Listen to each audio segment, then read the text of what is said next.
back. Hello, my friends, and welcome back. Today, I want to talk about boundaries. And this is something that I've had to learn the hard way over the last few years. Particularly, we learn it as parents. We learn it. We learn it the hard way, don't we? As many of you know, I have adult children. My oldest is 25, and then my youngest is 8, and I've got everything in between. My oldest two kids, I didn't homeschool. And I definitely learned the hard way all about boundaries and setting boundaries appropriately and all of that good stuff. But it's come through the hard lessons that life gives us, unfortunately. But I think that's the case for parenting, isn't it?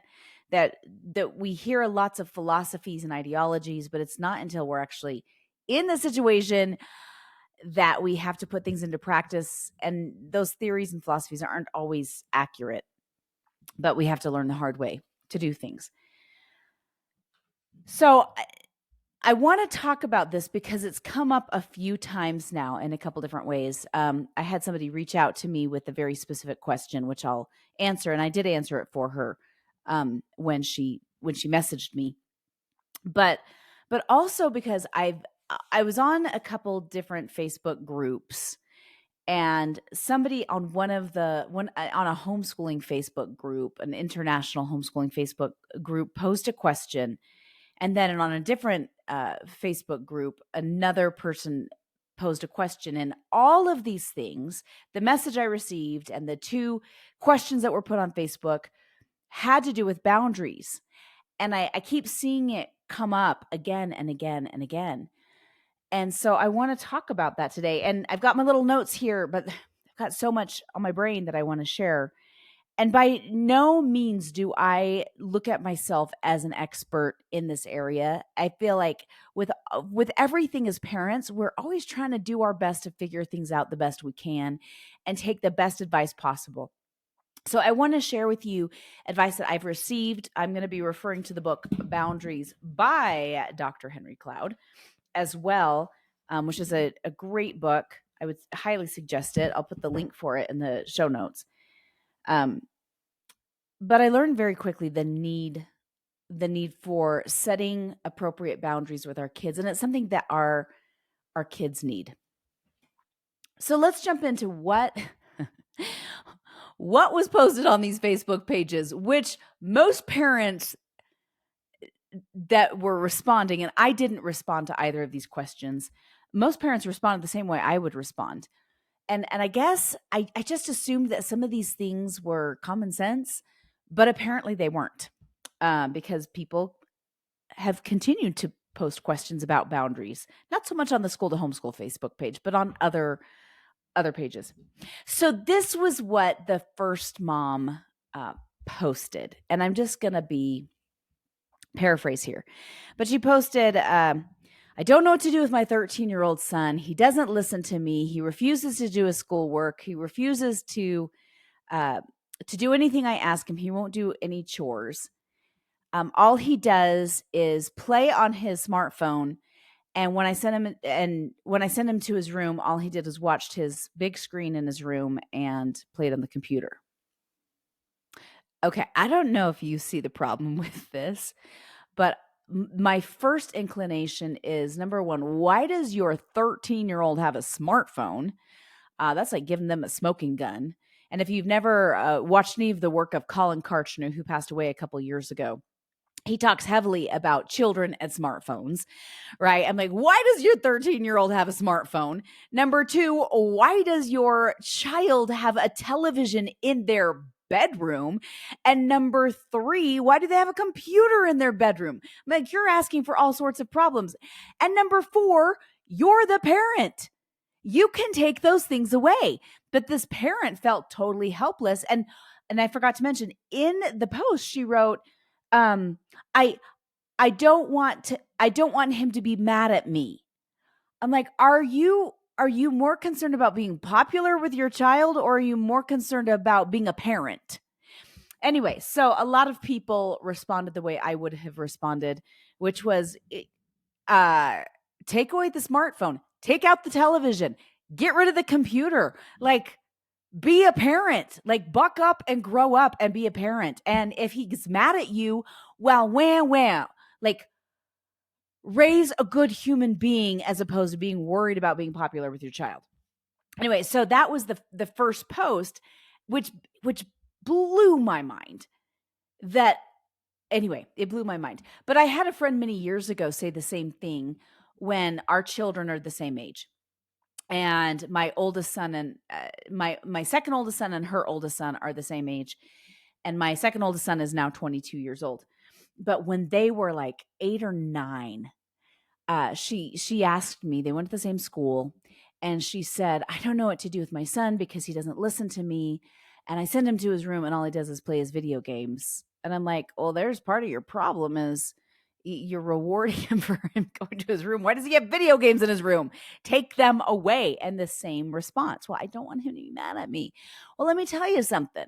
She had problems with him all growing up, and there was no boundaries. Not that I didn't have problems with my own kids, because I did, but that wasn't one of them, because I did have boundaries with my child. Now, I am going to say this, disclaimer off the bat.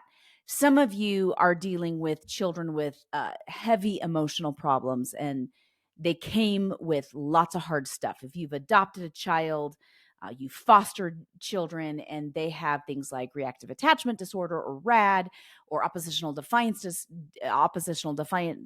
disorder, or different things.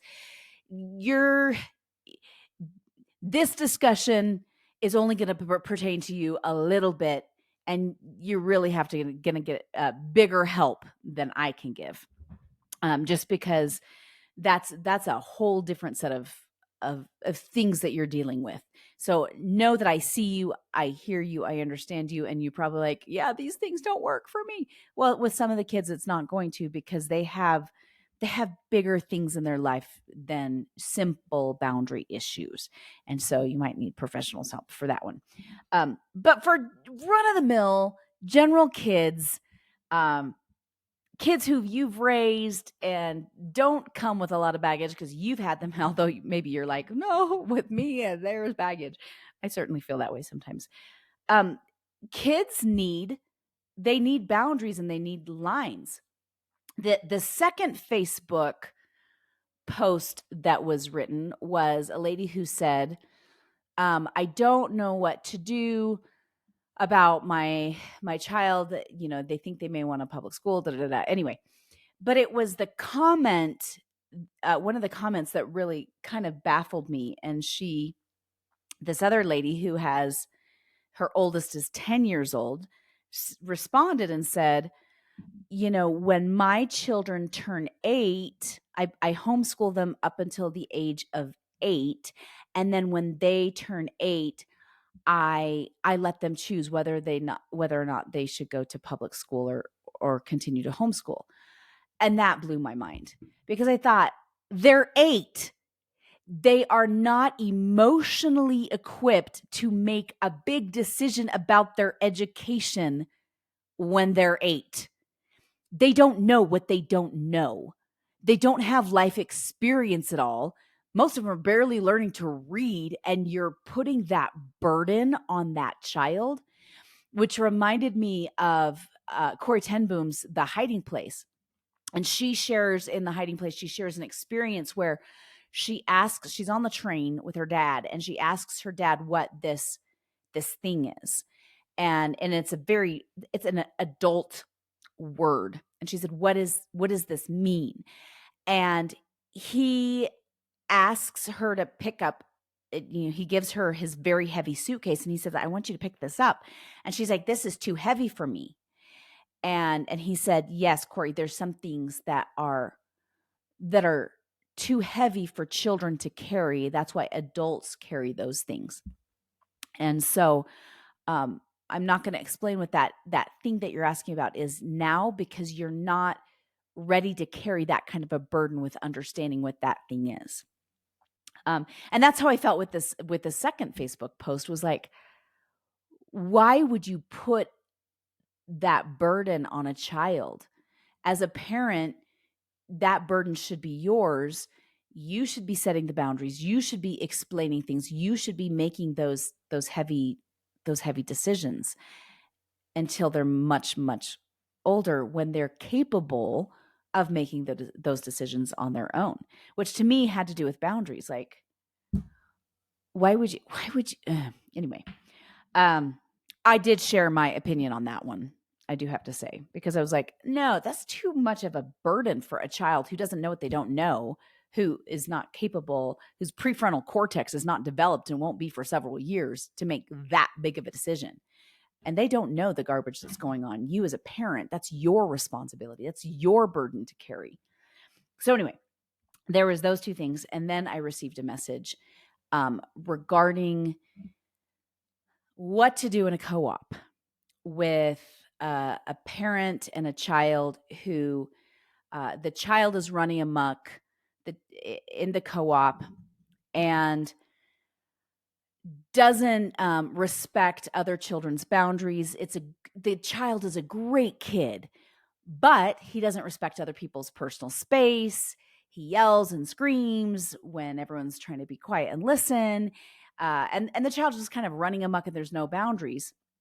And so I'll share with you the things that I shared with that mom on what to do in that co-op. And she runs the co-op. So she's like, I don't know what to do because I don't want to hurt this mom's feelings, but I've talked to the mom about it.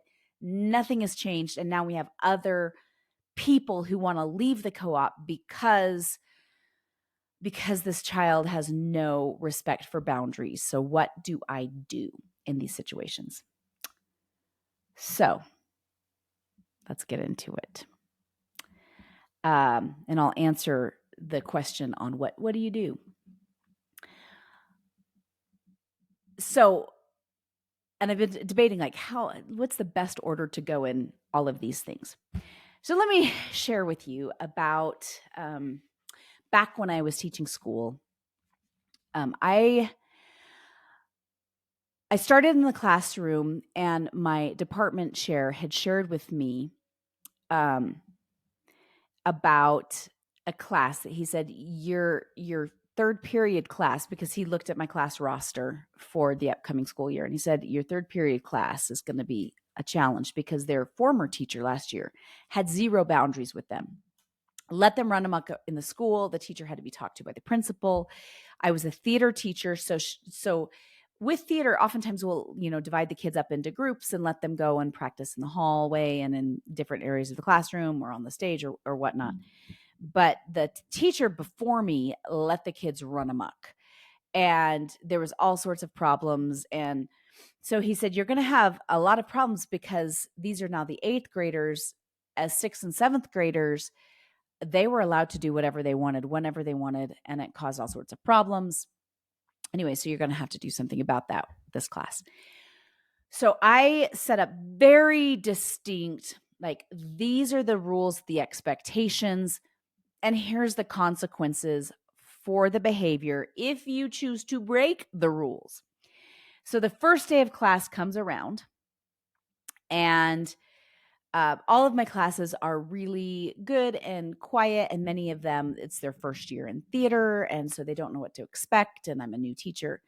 But the third period class comes, and they are wild. And so I sat everyone down, I welcomed them, I explained who I was, and then I said, let's go over the expectations. And so I was very concise, very clear about what my expectations were and what the consequences were. And so the next day, and I made them sign something too that said, I understand the rules and the expectations, da, da, da. And the next day, one of the girls in the class immediately, like within the first 10 minutes, blatantly breaks one of the rules, almost to test me. So I said to her, unfortunately, you're going to have to come in for lunch detention tomorrow. Go ahead and send this home to your mom. Here's the form that you're going to have to fill out, because what she had done was warranted a detention, and and the consequences were all different. My mom always said, don't ever shoot a sparrow with the cannon, right? You're not going to give a huge consequence for a very small infraction. And so, so I remembered that advice, but this was something that warranted lunch detention.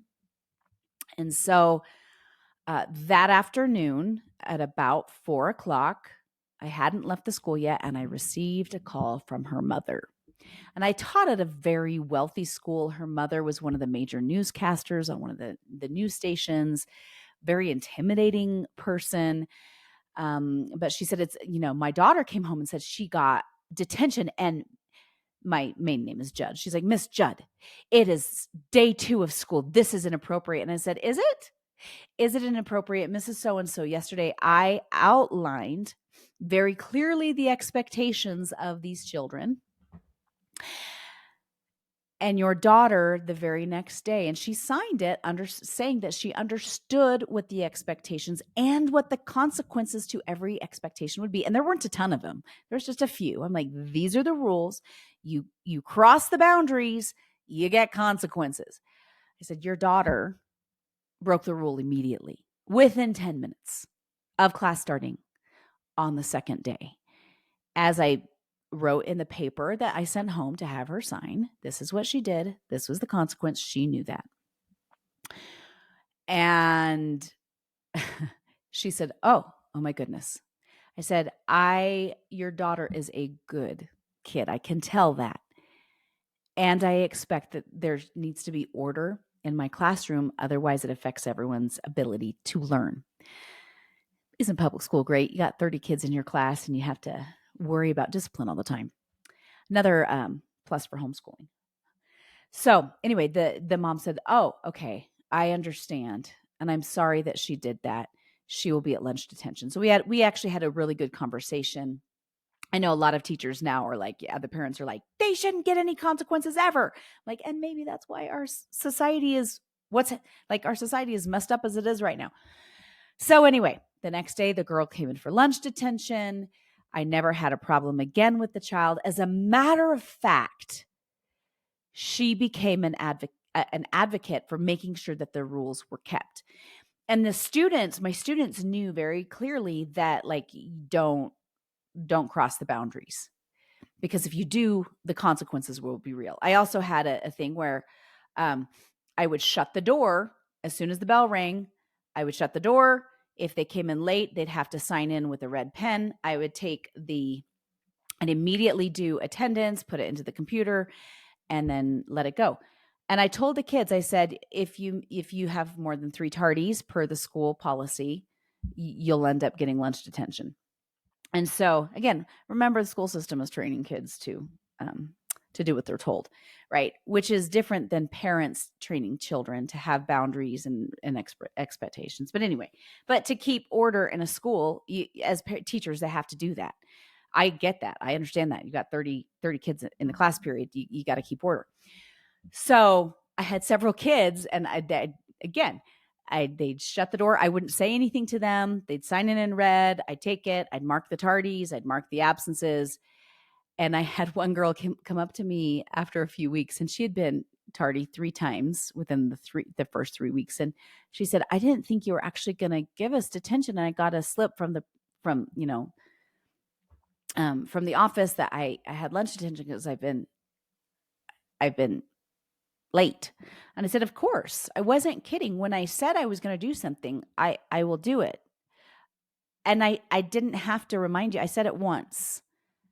I said at the beginning of the school year, and then you chose to break that rule.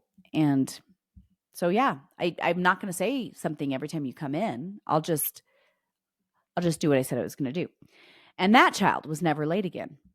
And she learned very quickly, oh, she's not kidding. And she's not going to tell me like, oh, I have to remind you perpetually. I'm like, you are responsible. You are a 7th grader. You are responsible for your behavior. And I don't need to remind you all the time for you to be responsible, that you need to come on time. You already know that. So it was interesting because in both cases, those children saw where the boundaries were, knew what the boundaries were, and then acted accordingly. with both kids, they also ended up wanting to do more and more things with the theater program, and they became great kids, and I became like had a great relationship with those kids, and they became great advocates for the theater department, because they trusted and respected where those boundaries were. Funny thing is that one third period class at parent teacher conference, I told the parents, and the one parent who had called me on the second day came in because back to school night was like a couple weeks into the school year, and or not parent teacher conference, but back to school night. I met with all the the third period parents came in during that time period allotted for me to talk to the parents, and I said, listen, I know that the teacher before me kind of let them run amok, and all these parents are shaking their heads yes. And I said, I will keep these kids on a very short leash because I want them to learn, and if they're in an environment where they're able to run amok completely, that doesn't help them. It doesn't do them any justice. So that I'm keeping them on a very, very short leash. And the response shocked me because they all started clapping. All of them, all the parents started clapping. And the mom that had called me, who was the newscaster, is just shaking her head and she is clapping. And then several of the parents said, thank you, because last year it was a disaster with their teacher because anyway, we found all sorts of not good things were happening in the classroom because she was letting them run amok and do whatever they want. And so there needs to be boundaries. So with the parent with the co-op, this is what I told her. I said, you need to have very concise expectations. And it might hurt this other mom's feelings, but you're going to need to add to your handbook, if a child does these behaviors, then these are the consequences of those behaviors, and put it in the handbook. And so you're not singling out this child going, if you do these behaviors, then everybody else, then your child, then you get these consequences. No, it's for everybody. You didn't know what you didn't know going in. You didn't know you'd have a child running amok and invading people's personal space and trying to touch kids' faces and yell in their faces, right? So you didn't know that. Now you do. You can put it in the handbook. So she did. She put it in the handbook and said, these are the rules, and here are the consequences that happen. If you yell in a person's face, then you have to sit out from the activity. If you do it a second time, you'll be asked to leave. Right. And so she was able to put it in their co-op handbook, and she implemented it that day, so that there could be some amount of order and less chaos in the co-op. And unfortunately, it hurt the mom's feelings. But guess what? That mom needs to have boundaries as well. And since she didn't want to take responsibility for her child, the co-op leader had to implement hard things. And too bad, so sad that she felt sad about that. But there has to be boundaries in society, right? We need those boundaries. I heard about a study where they had, and I was trying to find the study and I couldn't find it. So I apologize for that. I'm not including the link. If I can find it, then I'll put it in later. But where they had children go to see how far on a playground that they would go next to this busy street. And they told the kids, this is a very busy street, don't run in the street. But these kids ended up staying like 20 feet away from the cars. And then they put up a fence that was much closer to the street. And once they put up the fence, the kids would go right up to the edge of the fence, but they would never climb the fence. They'd never go over the fence. I think it's interesting because as people, we want boundaries. We want to know where the line is in the sand, because most people don't want to cross that line. Again, there are those people in this world that have their own emotional problems or that like to break rules. I'm not talking about those people. I'm talking about, like, in general, we want to know what the expectations are. We want to know what the lines are, like where the line in the sand is. Our children want to know where the line in the sand is. So I worked in corporate America for a very, very long time. And for 20 years, I did hiring, and I hired for a Fortune 500 company. I also did hiring for small business owners, and I hired for our real estate team. And a few years back, we were doing a training, and the rule was a person couldn't put onto getting leads to sell until they had graduated from their training. But here was the problem: we hadn't clearly defined what those expectations look like. And so people were like, did I graduate? Did I not graduate? Do I get to get leads? Do I not get to get leads? And it caused a lot of conflict until I realized, like, one person came to me and she said, I'm not sure if I've graduated or not. Like, I don't know what the expectations are. They're not very clear. And so we had to sit down and determine, like, what are the expectations? What do they need to do? And then what are the consequences? Like, both good and bad, because consequences can also be positive, right? They're not always negative. And so it's important that we have clear expectations, particularly with our children. Here, these are adults that are like, I need to know what the expectations are, because I found most people want to do good. Like in the workplace, when I would work with small business owners, I'm like, you have to have very clear expectations for people to know when they're succeeding and when they're not. Because I talked to some small business owners that are like, my employees that I hired are not doing great. And I had learned the hard way, again, from this experience, that people need to know, like, when they're doing good or when they're not doing good. People need boundaries. They need to know where the line in the sand is, because most people don't go into a workplace going, I want to fail today. They don't. As humans, we want to be successful. Well, our kids are no different. They want to be successful. So let's talk about the book Boundaries and setting up boundaries. And so for our children, they need to know where the lines in the sand are. And it provides a sense of security for our kids. It shows our children that we love them when we set up appropriate boundaries. I have a friend who lets her kids go to bed whenever they want. Now, you know that I'm an unschooler. That doesn't mean that we practice Lord of the Flies in our household, right? That the kids are just running amok. We still have very clear expectations for our kids. Chores is one thing that we're working on, because my son brought up, my 17-year-old, I've never actually written down the chores. I'm just in the morning like, you do this, you do this, you do this, you do this. But over the last couple of years, it has caused so much conflict. So this weekend, my husband and I talked, and he's like, we've got to have things written down. Now, in the past, I have kind of, sort of, but the boundaries were not there. And so this weekend, my husband's like, Janae, we've got to write these down. We've got to write down what the expectations for the chores are, because the kids are feeling really frustrated. And I'm frustrated. Everyone's frustrated. So let's decide what the chores are, write them down, and what the system is, what the process is. Like, my kids have a distinct bedtime.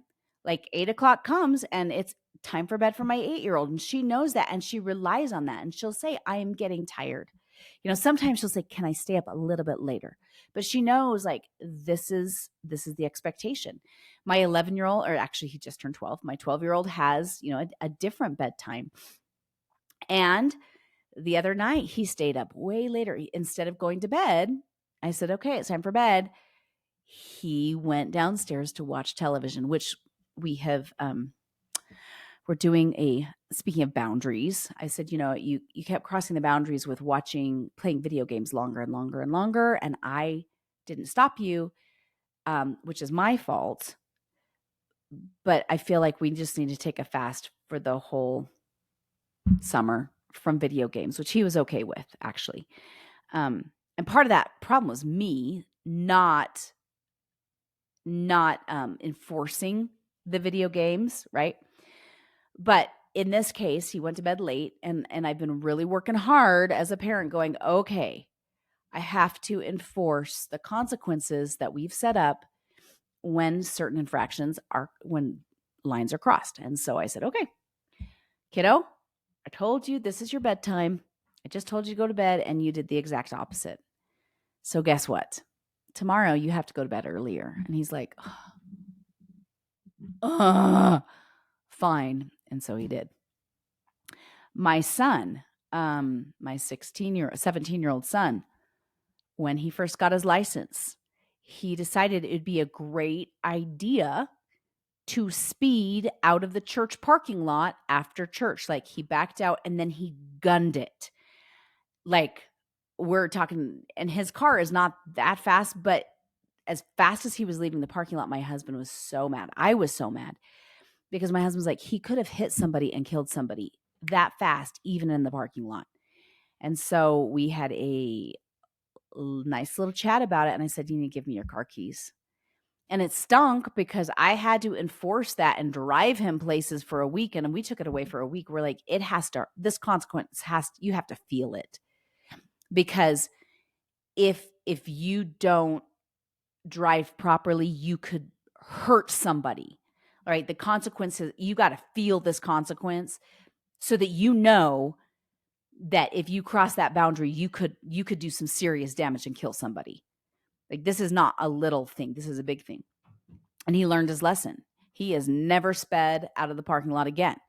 When we saw him speeding another time, we took the car keys away again. And this time it was like on the road that anyway. So now he's learned, like, I can't drive erratically. I can't drive like a crazy person. I can't speed because I think I'm smart. So he's had to learn that lesson, and the consequences had to be bigger. Okay, let's get to boundaries. I want to share the story because when I first heard Dr. Cloud speak, this had an impact on me.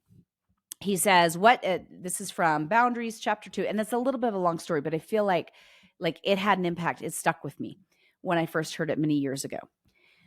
What does a boundary look like? He said, the parents of a 25-year-old man came to see me with a common request. They wanted me to fix, quote unquote, their son, Bill.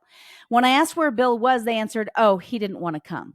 Why? I asked. Well, he doesn't think he has a problem, they replied. Well, maybe he's right, I said, to their surprise. Tell me about it. They recited a history of problems that had begun at a very young age. Bill had never been quite up to snuff in their eyes. In recent years, he had exhibited problems with drugs and an inability to stay in school and find a career. It was apparent that they loved their son very much and were heartbroken over the way he was living. They had tried everything they knew to get him to change and live a responsible life, but all failed. He was still using drugs, avoiding responsibility, and keeping questionable company. They told me that they had always given him everything he needed. He had plenty of money at school, so he wouldn't have to work, and he would have plenty of time for study and for a social life, which is funny because I had a boy that I dated in college whose parents were the same way, and he had terrible grades anyway, side note. Okay, I'll continue on. When he flunked out of one school or stopped going to classes, they were more than happy to do everything they could to get him into another school where it might be better for him. After they had talked for a while, I responded, I think your son is right. He doesn't have a problem. You could have mistaken their expression for a snapshot. They stared at me in disbelief for a full minute. Finally, the father said, did I hear you right? You don't think he has a problem? That's correct, I said. He doesn't have a problem. You do. He can do pretty much whatever he wants. No problem. You pay, you fret, you worry, you plan, you exert energy to keep him going. He doesn't have a problem because you have taken it from him. Those things should be his problem, but as it now stands, they are yours. Would you like for me to help him to have some problems? They looked at me like I was crazy, but some lights were beginning to go on in their heads. What do you mean, help him to have some problems? His mother asked. Well, I explained, I think that the solution to this problem would be to clarify some boundaries so that his actions cause him problems and not you. What do you mean? Boundaries? The father asked. What do you mean, boundaries? The father asked. Look at it this way. It's as if he's your neighbor who never waters his lawn. But whenever you turn on your sprinkler system, the water falls onto his lawn. Your grass is turning brown and dying, but Bill looks down at his grass, green grass, and thinks to himself, my yard is doing fine. Well, that's how your son's life is. He doesn't study or plan or work, yet he has a nice place to live, plenty of money, and all the rights of a family member who is doing his part. If you define the property lines a little bit better, you would fix the sprinkler system so that the water would fall on your lawn. And if he didn't water his own lawn, he would have to live in dirt.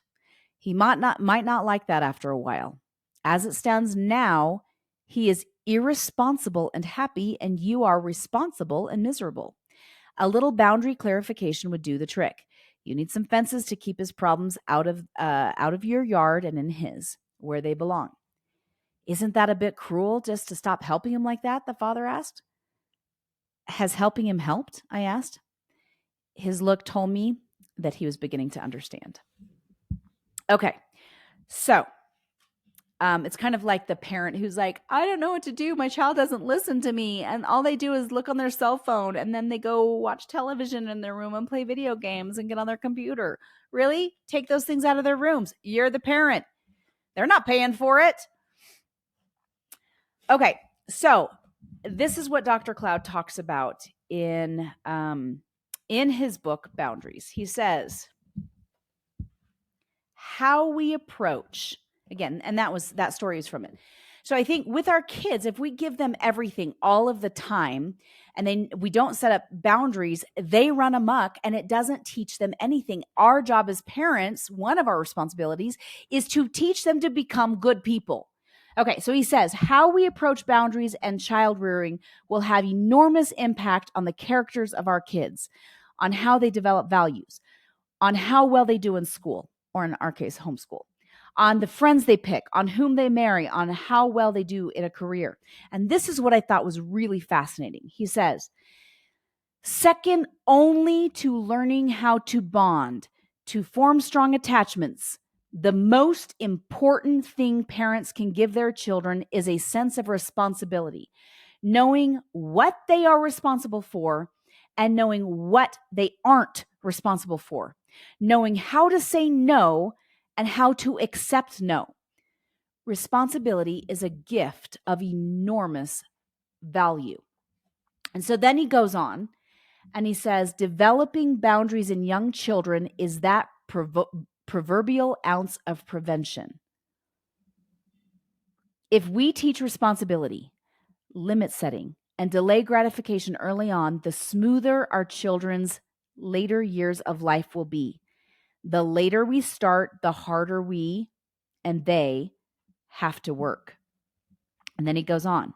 As we teach them the merits and limits of responsibility, we teach them autonomy. We prepare them to take on the tasks of adulthood. He goes on to talk about positive facets of discipline versus the negative facets of discipline. Positive discipline is sitting somebody down to educate and train them in a task. And then negative facets of discipline are correction, chastisement, and consequences. So negative discipline is letting children suffer the results of their actions to learn responsibility versus teaching them and teaching them preventative training. Okay. And then he says, our mistakes are our teachers. And by golly, as parents, we learn that, don't we? Discipline is an external boundary designed to develop internal boundaries in our children. And then he goes on to talk about the difference between discipline versus punishment, which I'll let you read the book to learn those things. But he said it's important for our actions to reap consequences because our children need to learn that. Early on, we took love and logic classes. My husband and I took love and logic classes, which were great. And then my mom and dad would always talk to me. They're like, let there be natural consequences to things. The other day, my 12-year-old decided to go on his enrichment program field trip. He refused to take a coat, and it was a little chilly that day. And guess what? He got cold. And it wasn't so cold that he was going to die. I mean, he wasn't going to die of frostbite, but he was cold. during the whole day because I said they're going to be outside and you take a coat. And he's like, no, I don't want to take a coat. So he didn't take a coat. And he was cold. He came home. He said, I was really cold. Oh, guess what? Now, next time, do you think you should take a coat? Yes, you should. Right? It was a natural consequence to his choice. Okay. He said, now compare that response with this. Okay. So he talks about two different situations with kids. And then he says, now compare this response. So the first child, the parent's like, oh my gosh, you did this thing and I don't love you. And if you don't do this, then it will affect my love for you. And he's like, don't do that. Like, don't let the consequences, like, let them know you still love them, but there are consequences to their behavior. So he says, now let's compare the response to this. I'll never stop loving you. That's a constant in my heart. However, if you smart off again, you'll lose your boombox for 3 days. You can tell this is written a while ago. The relationship is still intact. There's no condemnation. And the child gets an opportunity to choose responsibility or suffer consequences with no risk of losing love and safety. Skills such as saying no, telling the truth, and maintaining physical distance need to be developed in the family structure to allow the child to take responsibility of self-protection. Okay. He goes on and on in the book to talk about, as parents, how we can set boundaries. And I think it's interesting because we do need to set boundaries with our kids. We do need to say no sometimes. And unfortunately, to this mom who posted that her child won't like her, he's going to like her even less if she doesn't set boundaries with that kid. It's a form of love for us as parents to go, here is the line in the sand. I will always love you. However, with that being said, you're going to get consequences, and it doesn't change my love for you, but you have to learn this thing, okay? I'm still going to love you the same. But you're going to get consequences for the behavior that you choose. Consequences, again, can be good or bad. So it's important in your homeschooling, you are the parent. Set up boundaries with your kids. Yes, you can determine when they go to bed or when they don't go to bed. You can set up chores. You can set up, like, these are the expectations for homeschooling. Now, even though we're unschoolers, doesn't mean that it's Lord of the Flies and it's a free-for-all. There are expectations and should be in our household so that our children can learn to become responsible human beings who take responsibility for their own actions. I mentioned a little bit earlier about a boy I dated. It was interesting because my parents did not pay for my schooling. I did get a little tiny loan from them, which I ended up paying back quickly, or tried to. I came from a family of 8 kids. They could not afford to pay for us to go to college.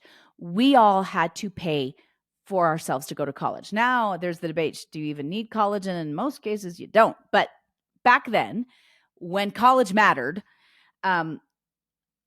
we paid for our own schooling. And out of the 8 kids, 6 of them got degrees and 2 of them got advanced degrees. All are self-sufficient and do very, very well for themselves. It's interesting because even though my parents didn't pay for college, like, we paid for college. I got scholarships to go to school. And I did really, really well. There was a study that was done with Harvard, and they found that people who pay for at least some amount of their own schooling end up doing better grade-wise in school because they have to learn how to juggle things, right? When there's that I have to take this responsibility myself, I have to learn to juggle things. I'm going to look for that study so I can put it in the show notes. It may not have been Harvard. It may have been somebody else. But I talked to you about a boy that I dated.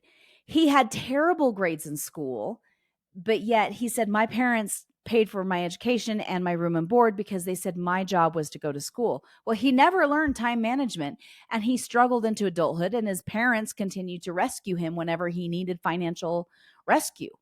Well, I didn't have that. My husband, his parents paid for part of school, but then he paid for the rest, but they didn't come to the rescue if he needed help. He had to figure it out on his own. There is beauty when we have boundaries, and then there's consequences, and there's natural consequences.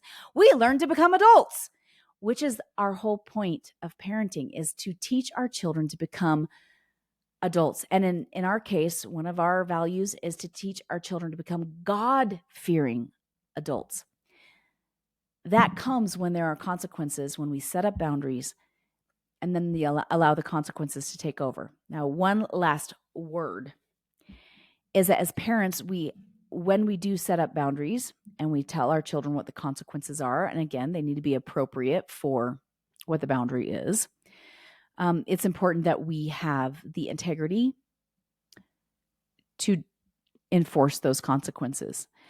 One thing my husband and I have discussed many times over the years is he cannot dole out consequences that I have to enforce unless I've agreed to enforcing them. Like for him, he's like, if you do this, then you're going to get this taken away. And I'm like, I'm going to have to be the one to enforce that. So agree as a partnership, like what are the consequences going to be? Who's going to enforce those consequences? And then stick to your guns. Have the integrity to enforce the consequences.